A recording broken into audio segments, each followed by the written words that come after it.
Bonjour à tous et bienvenue à Catch Club. On se retrouve pour les news et aujourd'hui on va notamment parler de Brock Lesnar, de CM Punk, de Edge et on va également parler de Cash Wheeler, le membre des FTR, anciennement les Revival. Cash Wheeler qui s'est fait arrêter par la police cette semaine pour une histoire avec une arme à feu. Donc je vais vous expliquer tout ce qui s'est passé. On démarre avec une petite mise à jour par rapport à Bray Wyatt car il y a quelques jours, le média Sportskida a pu interviewer Mike Rotunda qui est le papa de Bray Wyatt. Et lors de cette interview, forcément, ils lui ont demandé s'il a des news de Bray. Et Mike Rotunda a simplement répondu qu'il y a beaucoup de choses qui passent sur Internet, mais il ne faut pas croire tout ce que vous lisez. Et Mike Rotunda a ajouté qu'il est sûr que Bray Wyatt sera de retour à la WWE, bientôt, il l'espère, et on avancera à partir de là. Donc le papa de Bray Wyatt a l'air plutôt rassurant, et ça rejoint ce que nous avait dit Fightful la semaine dernière, car pour info, Fightful nous avait également sorti une petite mise à jour la semaine dernière par rapport à Bray, où ils ont simplement déclaré que d'après leurs sources,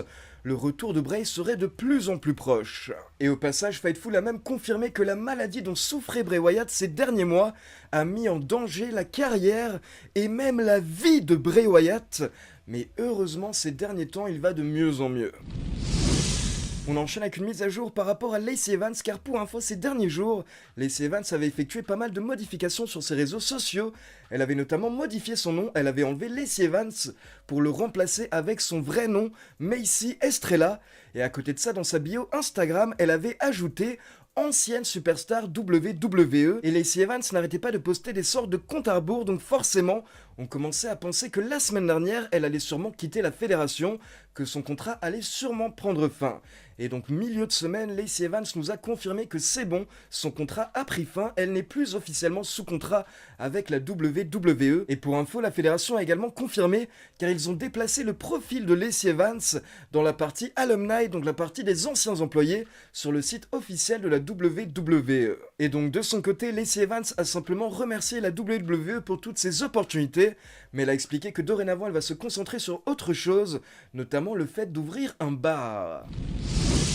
Ensuite, alors je vous en avais rapidement parlé sur mon compte TikTok @lecatchclub, mais pour info, au cas où certains n'ont pas TikTok, il faut savoir que ces derniers jours, le Wrestling Observer a déclaré que d'après leurs sources, Brock Lesnar et Roman Reigns se sont tous les deux blessés à SummerSlam, et dans les deux cas, ce serait arrivé assez tôt lors de leur match. Mais comme vous le savez, que ce soit pour Roman Reigns ou pour Brock Lesnar, les deux superstars ont pu finir leur match à SummerSlam, donc on peut supposer que leurs blessures ne sont pas très graves. Et de toute manière, concernant Lesnar, ça ne change rien au plan de la WWE, car pour rappel, d'après les médias américains, Brock Lesnar aurait prévu d'effectuer une pause d'environ 3-4 mois, donc jusqu'à la fin de l'année. Et concernant Roman Reigns, les nouvelles sont plutôt rassurantes car Fightful nous confirme que Reigns ne devrait manquer aucun show où il est booké malgré sa blessure, et à côté de ça, Fightful nous informe également que d'après leurs sources, la blessure dont souffre Roman Reigns ne serait pas une blessure au niveau du dos. Car à la base, après SummerSlam, les fans en ligne pensaient que Roman Reigns s'était blessé au dos, mais selon Fightful, il se serait blessé autre part.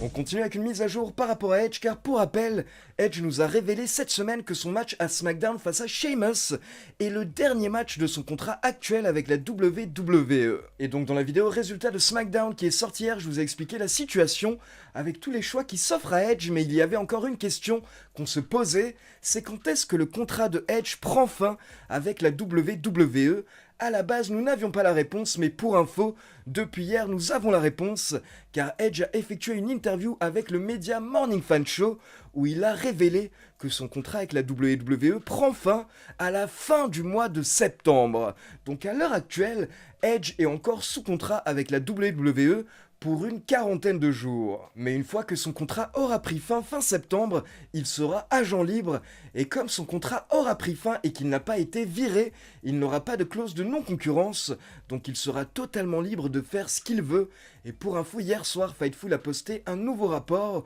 où ils ont déclaré que d'après leurs sources, la AEW est clairement intéressée par Edge, et ce ne serait pas impossible que Edge décide d'aller à la AEW, sachant qu'il est très proche de Christian et également, je le rappelle, des FTR.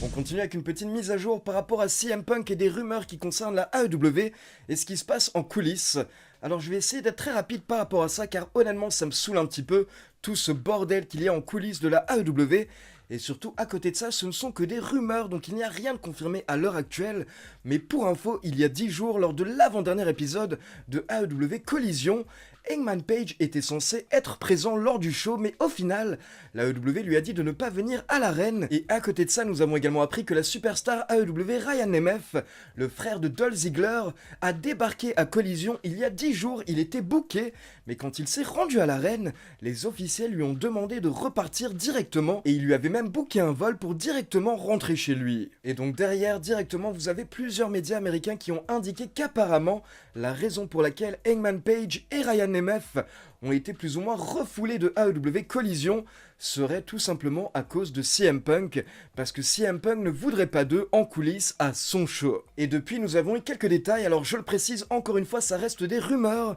mais en tout cas, d'après les sources, notamment de Fightful, apparemment CM Punk n'avait rien à voir avec le fait que la promo de Hangman Page soit déplacée, et il n'aurait absolument pas demandé que Hangman Page ne vienne pas à Collision. Par contre, pour info, il y a 10 jours, une fois que Collision était terminée, CM Punk a effectué une promo dark, donc une fois que les caméras ne filmaient pas, où il s'est un petit peu moqué du fait que Hangman Page n'était pas une grosse star, et du fait que le merchandising de Hangman Page ne se vendait pas du tout. Donc ça donne quand même un petit peu l'impression que CM Punk cherche la merde, mais apparemment CM Punk s'est lui-même rendu compte que ce n'était pas très drôle, et d'après plusieurs médias américains, le lendemain, donc le dimanche, le lendemain de Collision, il aurait personnellement envoyé un SMS à Hangman Page afin de s'excuser par rapport à ce qu'il a dit à Collision. Donc apparemment ce ne serait pas CM Punk qui a demandé que Hangman Page ne soit pas à Collision, mais certains médias américains supposent que peut-être que c'est une décision des officiels de la AEW qui préfèrent éviter toute confrontation entre Punk et Page tout simplement. Par contre, par rapport à Ryan Nemeth, d'après les sources proches de CM Punk, ce serait bien Punk qui aurait demandé qu'il soit banni, on va dire, de Collision, car apparemment il y a quelques mois quand Punk était suspendu par la AEW, Ryan Nemeth aurait posté quelques tweets contre Punk, et il aurait notamment déclaré que Punk était le catcheur le plus soft de la planète, et ça aurait fortement déplu à CM Punk, ce qui fait que quand Punk a effectué son retour il y a quelques semaines, apparemment il est allé discuter avec Ryan Nemeth en coulisses.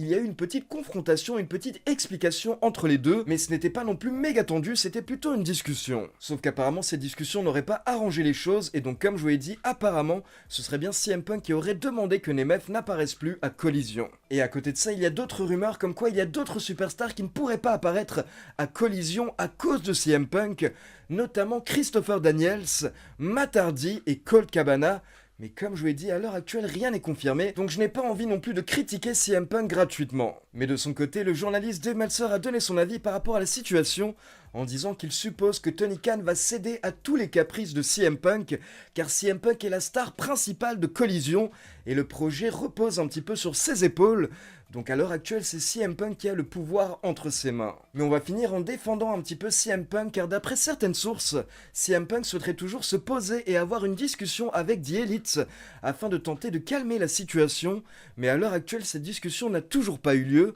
et on ne sait pas pourquoi. D'après certaines personnes, ce serait parce que The Elite refuse tout simplement de discuter avec CM Punk, et d'après d'autres sources, ce serait en fait la AEW qui refuse d'avoir cette confrontation, parce que la AEW a peur de ce qui pourrait se passer si CM Punk et The Elite se retrouvent à nouveau face à face.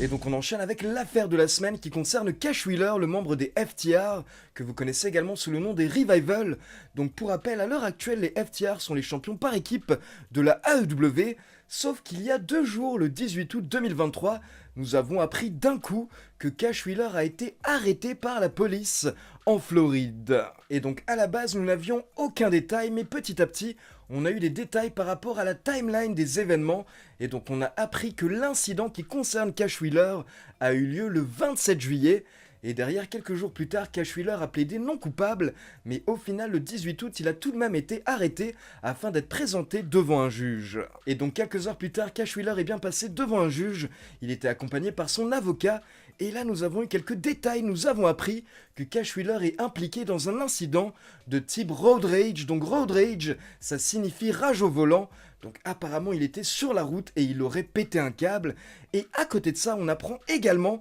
que Cash Wheeler aurait flashé, donc montré son gun aux présumées victimes. Puis vous avez l'avocat de Cash Wheeler qui a demandé à ce que son client soit libéré sous caution. Et il faut savoir que l'avocat des victimes a accepté, sachant que Cash Wheeler n'a pas d'antécédent judiciaire. Donc au final, le juge a accepté, il a validé que Cash Wheeler soit libéré sous caution pour un montant de 2500 $ et sous deux conditions. Cash Wheeler ne doit pas avoir de contact avec les victimes présumées et à côté de ça, Cash Wheeler doit remettre toutes ses armes à feu à la police pendant toute la durée de l'enquête et de la procédure. Et donc pour info, quelques heures plus tard, Cash Wheeler a payé sa caution et il a été libéré. Et là, vous avez le champion de la AEW, MJF, qui est intervenu pour défendre Cash Wheeler sur Twitter.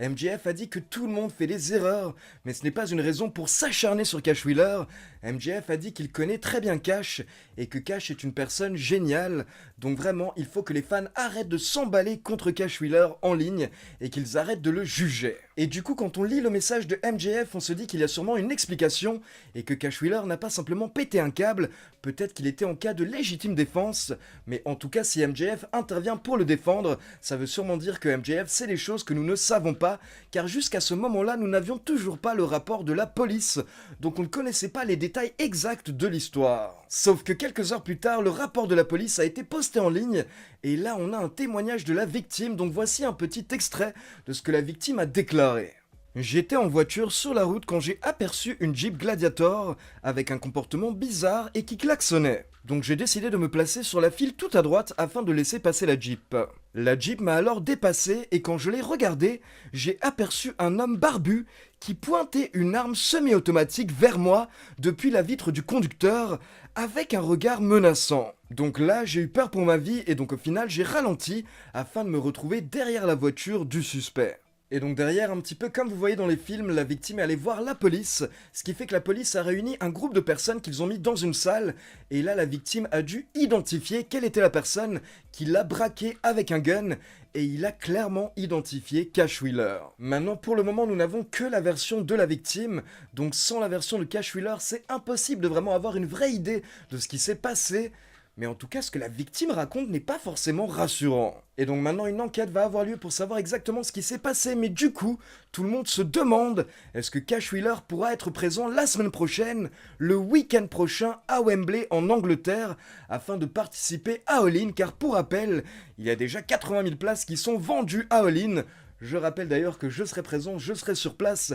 à Wembley, et l'un des gros matchs qui est annoncé pour le show est les FTR contre les Young Bucks. Et du coup, beaucoup de fans se demandaient est-ce que les FTR pourront participer au show. Et bien sachez que d'après tous les médias américains, oui, Cash Wheeler pourra être à Wembley, car pour info, la justice américaine n'a pas confisqué le passeport de Cash Wheeler, et il n'y a aucune restriction qui s'applique à Cash Wheeler, car à l'heure actuelle, Cash Wheeler n'a pas été reconnu coupable d'un crime, donc pour le moment, il peut toujours voyager à l'international, donc il devrait bien être à All In, et à côté de ça, il faut savoir qu'il a été utilisé à Collision hier soir, et qu'il est également annoncé pour le prochain épisode de Dynamite, donc apparemment Tony Khan n'a absolument pas prévu d'arrêter d'utiliser les FTR, malgré l'enquête. Donc bien entendu, je vous tiendrai informé par rapport à la suite des événements et ce que risque potentiellement Cash Wheeler une fois qu'on en saura plus. Donc voilà, c'est tout pour les news et maintenant comme d'habitude c'est à vous. N'hésitez pas à me laisser vos avis dans les commentaires et comme d'habitude, n'oubliez pas de liker la vidéo, de vous abonner à la chaîne et de cliquer sur la petite cloche pour être informé de la sortie des prochaines vidéos. Ciao tout le monde!